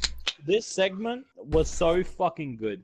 Right for Chad Gable. You only liked it because Baron Corbin got thank you, Chad Gable. disrespected. Thank you, Chad Gable, for fucking ruining Everybody else like who's this. everybody else who thinks that you're a peasant. Fucking coronation, by the way. Yeah. So as soon as I first watched this coronation, with only freaking Corbin alone, I literally fell straight to fucking sleep. I was like, someone please just hurry up and interrupt this. This is just Rip off Kurt Angle thinks he's smart. Yeah. Fuck Kurt and Angle then thinks Chad he's Gable smart. fucking ruins it. Yeah, that's what I think about Seth Rollins in the match. How he actually made fucking Chad Gable a big star. I hope that they fucking ruin this Chad Gable. No, I hope that they actually ruin a fucking King Corbin's momentum. Of course, like moving forward, and they give it all to Chad Gable. I hope that actually happens because that'd be fucking. No, just keep it balanced. Like Baron Corbin and Chad Gable are. No. The momentum is good. Corbin keep it balanced. Get tapped out. You by just Chad don't Gable like Baron Corbin. That's the thing with you, and man. then You don't Chad like Baron at all. Gable becomes the brand new King of the Ring winner. Perfect booking. Perfect booking. Have Corbin defend his King of the Ring. It's perfect booking for you in universe mode. And then have Chad Gable fucking win the tournament. He beats Corbin and then takes the King of the Ring. Perfect. Boom. You want him to do a King of the Ring match where Chad Gable wins it and he comes king. Yep. That would be the best storytelling. Best storytelling in the world. And then we can finally ruin fucking this Corbin fairy tale because it's just trash. Okay, the whole I want to be King fair. Corbin. Okay, I get it. That's but not I'm still fair gonna at be all. calling That's him just, fucking you're Baron just as Corbin. worse as No other Vince. bullshit about Corbin, King Corbin. No one gives a shit about the King bit. All right, Impact Wrestling. All right, I get it. It's I get it, fucking Impact dead. Wrestling. You're trying to get good again. I know. I get it. Okay, You're can not- you just shut the fuck up about that? Yeah, all let's comments about it? move on Oh to. yeah, Please. King Corbin. No one gives a fuck King about. Corbin is the best. You don't see nothing. Let's but move Corbin. on. Yeah, tell me a different joke about that one. Yeah, Let's thank you. move on to your boys' Brock- heavy you- machinery Seth versus the Oh B my- team. Can we just talk about this match for about 2 Team, seconds? team, Chad yeah, Gable. yeah. Actually, no. Ooh, that's a sexy Didn't picture. Bo Dallas and Curtis Axel Oh yeah. just get buried Oh, last SmackDown? heavy by the machinery fucking buries Fiend. B team. Yeah, that's it. Yep. Madison Square Garden had the Fiend. Not versus, much to the match. I mean, it's whatever. Like, Ooh, it's whatever. heavy machinery always good in the ring. They're entertaining to watch, of course. Either. B team died a long time ago. Should call them the fucking C team. They got murdered by the Fiend. You know. Yeah. Whatever. We You have don't the main understand event. How hard it is to beat Ben Rivers, everybody. Yeah. You guys want to talk about the main event? Dull. I mean, The main. What is the main event? Daniel Bryan spawn. There was again because the final segment was Daniel Bryan just Oh, responding to Eric Rowan, and apparently this actually got an A+. Yeah. And this whole they're making segment. Daniel Bryan face again. Like it doesn't make any sense. Like Yo, you wanna know what I think that what was this all about? what they're trying to put a planet to? I don't even know. Roman man. Reigns It's and Daniel Bryan confusing. taking on freaking the Bludgeon Brothers inside Hell in a Cell in a Oh, tag team. Yeah, that's what I said That's what's earlier. gonna fucking happen. At least you watch. But like, this who is cares? just like It's Yeah, gonna like- fucking happen. You at least watch. it's like I said before. that's They how I just feel like about it. Eric Rowan has no direction to being good. That's Yep. why they threw Luke Harper in there with him so that Eric Rowan could be relevant again. It's like same way what they did with Roman Reigns. How Roman Reigns was like, "Hey, we don't think he's relevant. We don't think he's relevant, so we'll put him back in the Shield." Mm-hmm. It's stupid. It's like this all should have been set up for It's Daniel Bryan facts. versus Roman instead. I don't know where this whole Luke Harper came from. Yep. It's straight facts. I mean, I'm sorry, but that ain't Eric Rowan. That's Soulamazin, man. Soulamazin did it. Or maybe Sheamus. I don't know. Probably Sheamus. But I don't know. This segment was cool, I guess, but like, no one cares about the Bludgeon Brothers. True that. Mm-hmm. Oh. I guess that's it for the. Did we talk about Entirety. NXT or was NXT like just? We don't really talk Nobody about watched it it? because no one really Ben, watches do it you want to talk anymore. about NXT? You guys No? can if you want. I don't think Ben even watched it. Well, I mean, Did he? did you see everything from NXT? Okay. I missed like just like the first half of it, and now I watched the second half, and the second half. was I fucking- couldn't watch it all through because it was yeah, the fucking I couldn't be able to watch it. watchable. It was unwatchable. I did watch the first match though, which was I don't know. Ben, how often do you watch it? Do you watch NXT like completely? I sometimes do watch it. Like, you know, Like well, how here and there. like what happened in the Rhea Ripley versus Shayna Baszler? Because I swear I thought she was in that match. They said Fatal 5-Way. It'd be Rhea Ripley and then the other 4 chicks. That's all I remember. And then all No, of a sudden, I think it was like a did fatal she 4-way lose? match. Like, you know, right from the get-go, it was a fatal 4-way match. That's I don't stupid. know- They should have gave her a Wait, title who the fuck match. did they replace? Did they replace? They didn't Rhea- replace anybody. They put Candice LeRae in it. It was going to be the triple Oh, my threat. It would be fucking God. Bianca Belair, Mia Yim, and Io Shirai. But then they had a Candice LeRae in it. And I heard Rhea so Ripley was they going to be had- in it. What? 4 women that has already got beaten by Shayna Baszler now Yeah. compete in a fatal 4-way match to face Shayna Baszler. And then it was good. It was very good. And then Candice LeRae got her shine in. She I like it how they're not going to give us another rematch with somebody that just lost to Shayna Baszler. Candice LeRae might win it. She could be like the Johnny Gargano Mhm. of the Yep. whole underdog story. Because it's like everybody else tried to beat her, they couldn't. Candice LeRae could do it. She has to have that rebel heart in her voice, on her inner side. Yes. And I think it would be cool. So then, yeah, other stuff happened on there. I didn't really get to watch much, but I heard that they did damn, what was it? Roderick Strong versus Velveteen Dream, and it was I heard it was very good, and Undisputed Era are all dripping in gold. It's now NXT Undisputed, and it's like the whole like what they did with Evolution. Triple H, World Champion, Ric Flair and Batista, the tag teams, and Randy Orton is the Intercontinental. And this is cool. The Undisputed Era they're taking NXT by storm. And I love how Triple H is really dedicated to what he does. I'm so glad that Vince brought in Triple H into wrestling. Because like Triple H it was an NXT exclusive of Triple H being out there, and he was like a wrestling fan. He loved wrestling, and he like chanting with NXT, like, bro, why is he not in control of Monday Night Raw and SmackDown? And why? Because of Vince. Triple H, it's he knows what he's doing, and it's just sad to like yes, NXT was brought in to live because of AEW. Because like AEW. The people are saying that AEW is going to kill WWE. Like, bro, like, what is a T-shirt company that has been here for almost a year that can do against a 30+ year wrestling company that has done everything? He said a T-shirt company. What are you talking about, T-shirt company? You start a company with T-shirts. Like, that doesn't help. On the other hand, well, I get it. They have that. And here's what it dates to back to when I want to talk about this. Like the what was it? This was just like the other day. They started money with that NFL money. They started the show with that NFL money. XFL stuff, yeah. And then, like, Kenny Omega, I get the whole gimmick that he's trying to do. He's like, oh, AEW is way better than WWE. He's saying that all these stars of developmental, that he's wrestled with them, and he's saying that they would be the opening match or dark match to his main event match. I'm like, you must be. That's something I do not agree with, because these guys can work as just as better. I mean, I understand that they're on WWE strings. Like, bro, AEW is like the exact same fucking thing. AEW is just another WWE 2.0.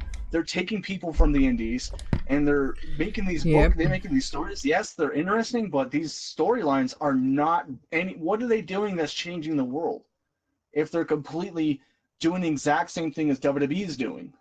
You're taking their storylines. Every company is taking WWE storylines, so that it's like this. It's repetitive. Isn't WWE taking like other people's storylines also? Isn't WWE their other storylines? Yeah, and making it worse. No, WWE is the one who took everything. No, WWE has actually took a fucking storyline. Yes, the broken stuff made it worse. Yeah, I know, but like, what I'm saying like WWE has done stuff like this, where the whole betrayal storyline or a faction coming in and invading a match. We've seen this all. And AEW, and what doesn't make sense is like, how are you trying to make the change the world thing? How are you trying to do like be this great company, and you have fucking Cody Rhodes fighting for the belt at Full Gear? Why? Because Jericho lost his belt? And Kenny Omega was saying, and Chris Jericho actually disagreed with what Kenny Omega said about this. Was I'm glad that he's not a biased AEW mark. And Chris Jericho, he says that it has to do with with how wise you are in your own mind, and I think the Young Bucks said something that they're great talent and they would never step foot in the WWE because like how they would be treated. And I feel like Kenny Omega would have been better if to not say this at all. I don't think he would be great in WWE. I mean, he would probably be AJ Styles level, but if you really wanted a match with all these guys that are from the WWE main roster, why didn't you go to the company? Why didn't you not want that dream match with Seth Rollins? Well, you want to know why? Because if he actually would have went to WWE, well, he would have been just like like all the furing rest buried straight away. He wouldn't be buried all the way. No, the only reason he chose friends over the big leagues, and I have major respects for that. He chose friends over the big leagues. That's the only reason why he stuck with the Young Bucks and stuff. I mean, of course, it's not going to be as big as WWE, and he's not going to He's most likely plus he gets more freedom too, so he likes that. I mean, but the way their AEW's directions and their decisions is sometimes it's not right. It's not the good. It's not the trains are not true, leading but to the right I'm tracks. still not gonna judge anything until I see a couple months worth of we can't regular really say nothing shows until they're full show. I know it's gonna be good like NXT, but you know. I mean, once it becomes too good, if it's too good like NXT, it's not going to be watchable. Because like you doing all these good ass matches, and they saying they're not going to push the main stars a lot that much, and they're going to push the people that people hardly know. I mean, that's cool, they are, but like it's whatever. But AEW to me is just another promotion with bringing in other people from other promotions, and that's why certain since we're like Impact just like WWE would do places like that. Since we're talking about AEW, I don't know if you guys heard what they're gonna be calling their show, but they're calling it AEW Dynamite. Yeah. I like it. I don't like that. I don't okay. Like that. That's not a good. That's not good. Well, it's better than fucking WWE Heat. The only reason why they're doing it is because it's Monday Night Nitro and shit. That's creative. Oh yeah, that's really creative. Velocity, yeah. WWE Heat was so fucking stupid. That was bullshit. That was they had WCW that called themselves like the Thunder dumbest and fucking Nitro. name to name a fucking just like a fucking minor show. Well, get ready for it on when are they coming out with the show? October 2nd? Yep, October Wednesday Night 2nd. War. And Yep. WWE and AEW are like the Marvel and DC of wrestling. Where it's now close. you don't know who to go for. People are saying they love WWE and people saying they love AEW. And I'm kind of excited, honestly. I want to see what they do for their first show. I take Phil's word, even though I don't like the dude. Watch everything. Just watch fucking both companies. Watch everything. No, not watch both of them. Just watch everything. There's a lot of wrestling shows you can watch, but the problem is you can't watch everything. Just like what CM Punk said. Yeah, watch every single fucking company. I don't care. Watch every company. They deserve the credit. And I don't like how AEW when I heard they took Joey Janela and Orange Cassidy and Marco Stunt, I was so damn upset about that. I'm like, dude, fuck AEW. Like they don't know, like that's some bull. Like how are you gonna be like the WWE? You're doing exactly what they're doing. How can you say that you're not competition and you're doing stuff that is competition? It's bad for other companies that try to be competing with WWE because WWE will be petty and they will be so damn greedy and they'll try to bounce back and make things better. That's Vince. Other companies tried that, and guess what? They screwed off. They don't want anything to do with WWE. And AEW, it's not looking good. Well, wasn't like freaking WWE? We can't jump the gun with how the first show's going to be. The first show can be good. Shots at fucking AEW. Hang on. AEW actually fired shots at fucking AEW first.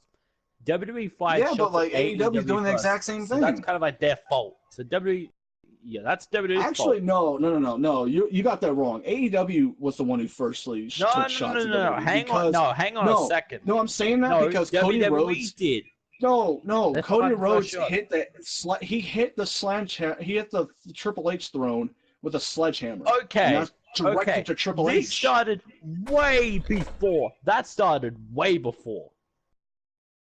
Yeah, right. It started when fucking. Yeah. It started when fucking loudmouth fucking Chris Jericho had something to say on Twitter about WWE. Before even AEW was even a thing. You guys should be thanking was Jericho with AEW? Nope. He was right with WWE. Actually, no. Well, I should actually say it was about Chris Jericho is like that one friend in your group of friends that like is just a savage and like won't stop saying like fucking disses and shit, and then your friends is like, why do we have to bring him? He's just gonna cause more issues. It's like, did he not today? It's like you're trying to have a good time, and then he's that one friend that's out there wilding and shit. It's like, Really? Trish Come Stratus. on.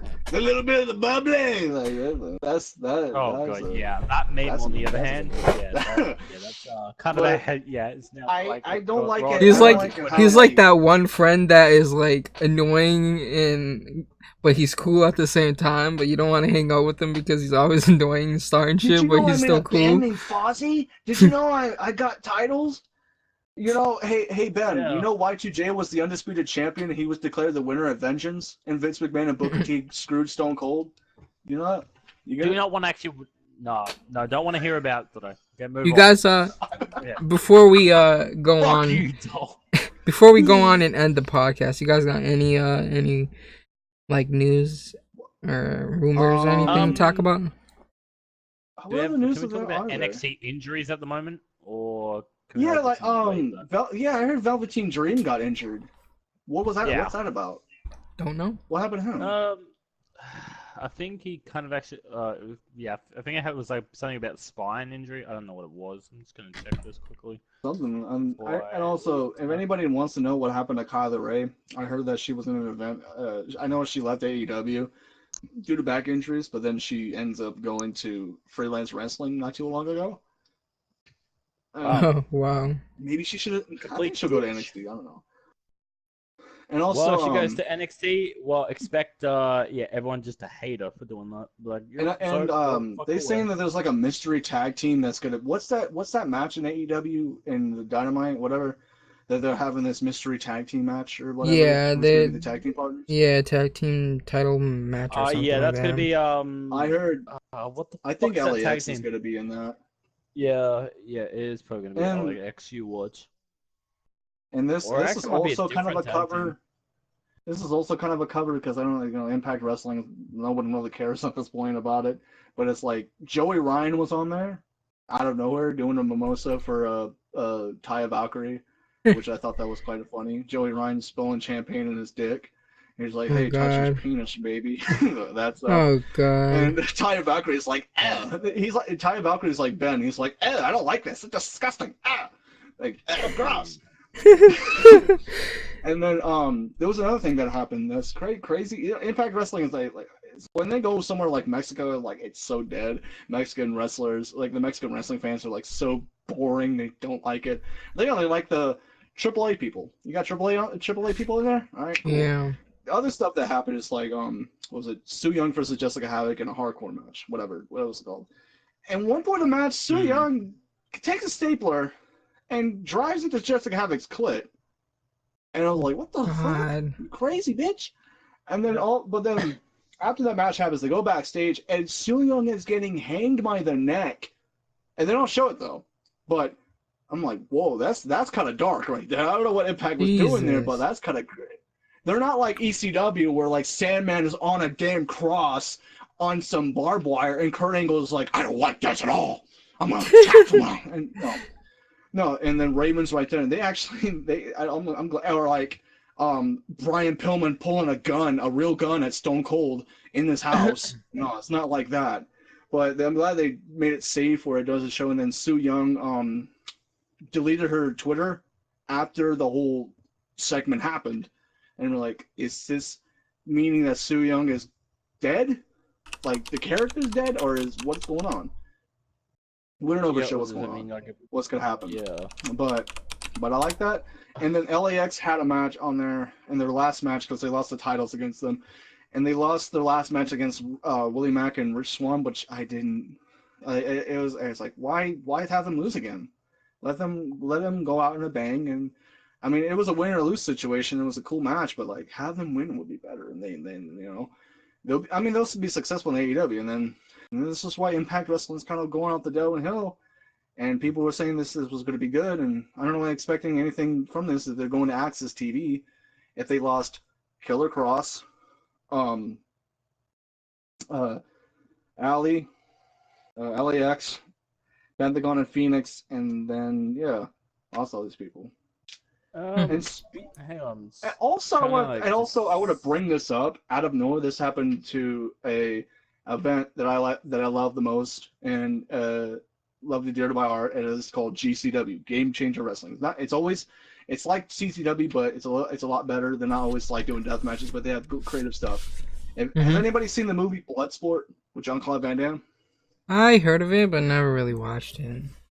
They do their own version where it's like, but except it's like ground. It's like think of like UFC, but except you know they don't have gloves. It's kind of like it's like real wrestling, Greek type of wrestling, jiu-jitsu, taekwondo, jiu-jitsu, mixed martial arts. There's a lot of stuff.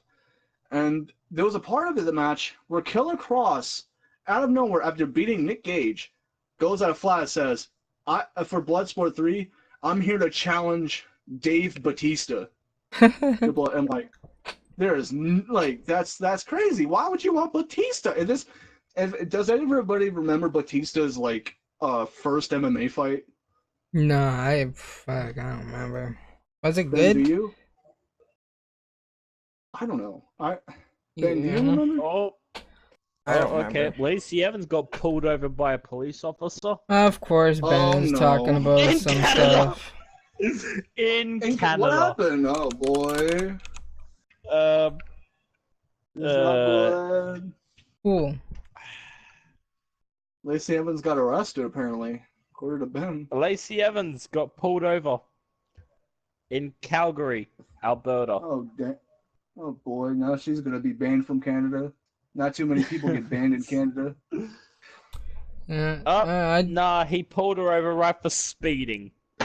We only had one match, Dave Batista in his whole MMA career. Yeah, it wasn't even on any show that was important. Like it was like some fucking other. It was like watching Alberto Del Rio fight. It's like, who cares? Yeah. But the best fighter to come out of both of them is Jack Swagger. Jack Swagger is pretty cool. Let's see other stuff. Yeah. You guys got anything else to talk about before we end it? Anything important? Like not stupid. Who got arrested? Can we talk about this Goldberg and Ziggler? Oh yeah, you guys both are gonna. Dolph Ziggler. Yeah. Stuff like that happened. I'm like, Goldberg and Dolph Ziggler happened, and that was so fake. I got one more thing to talk about, and it's kind of serious, and it involves y'all remember Big Cass, right? I'm not sure if you guys covered it last week, but yeah, this we happened did. last week. About him going back to WWE or something like that. Yeah, Big Cass was going after Joey Janela, and then he had some altercation and stuff. It was like, damn. Damn, Bray. I'm looking at a picture of Bray Wyatt, the Fiend, at a house show. He didn't come out with the decapitated Bray Wyatt head. I'm like, what? Did you? Alright, I guess we can end it here. There's nothing else to really cover. I mean, we did cover. We covered everything. Covered everything here. Yep. Till next weekend, we got a whole another week of wrestling coming up, and then the week after that, I should say, should be interesting with the whole AEW and NXT and all that stuff. So that should be a better weekend to cover wrestling. Oh yeah, and also heard that I also heard that Raw and SmackDown is getting new stages as well. That's pretty cool. Just could be exciting. Why? That means that 2K20's fucking arenas are gonna be fucking outdated. And with Ben complaining about a game that's not even out yet, that's where we end the podcast.